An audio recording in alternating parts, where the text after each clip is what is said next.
J-Roll Electronic Productions, baby.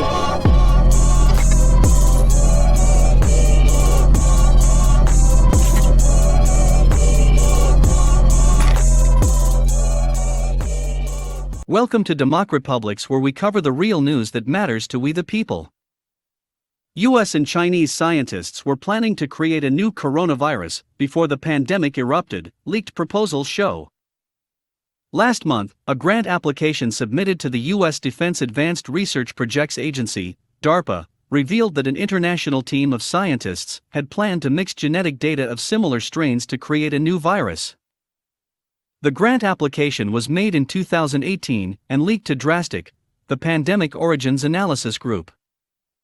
We will compile sequence/RNA-seq data from a panel of closely related strains and compare full-length genomes, scanning for unique SNPs representing sequencing errors.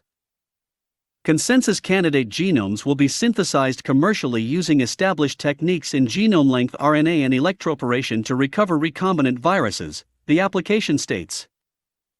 This would result in a virus which had no clear ancestor in nature, a World Health Organization, WHO expert told The Telegraph. The expert, who asked the paper not to publish their name, said that, if such a method had been carried out, it could explain why no close match has ever been found in nature for SARS-CoV-2. The closest naturally occurring virus is the banal 52 strain, reported in Laos last month. It shares 96.8% of COVID-19's genome. No direct ancestor, which would be expected share around 99.98%, has been found so far. The WHO expert told The Telegraph that the process detailed in the application would create a new virus sequence, not a 100% match to anything. They would then synthesize the viral genome from the computer sequence, thus creating a virus genome that did not exist in nature, but looks natural as it is the average of natural viruses. Then they put that RNA in a cell and recover the virus from it. This creates a virus that has never existed in nature, with a new backbone that didn't exist in nature, but is very, very similar as it's the average of natural backbones, the expert said.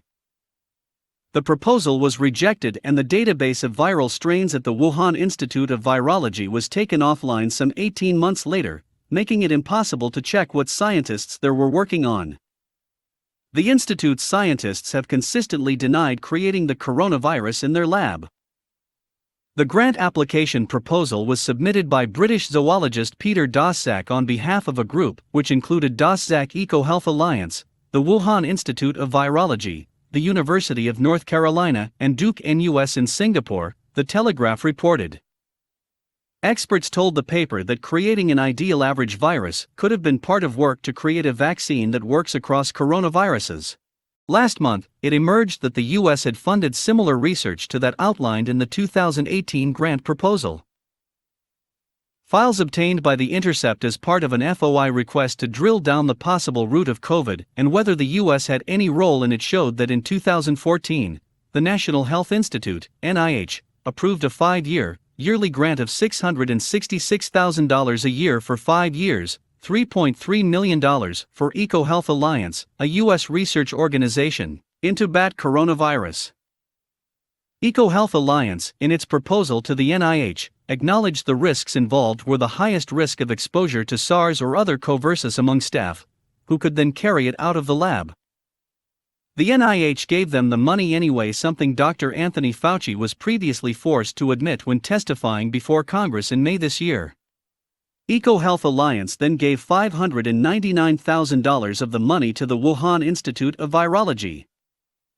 At the time and repeatedly since, Fauci has denied that the research constituted what's known as gain-of-function research.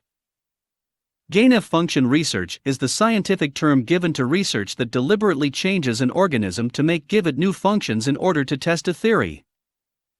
When applies to studying human viruses, it can mean making the virus more transmissible and or even deadly in order to test what can and can't survive it.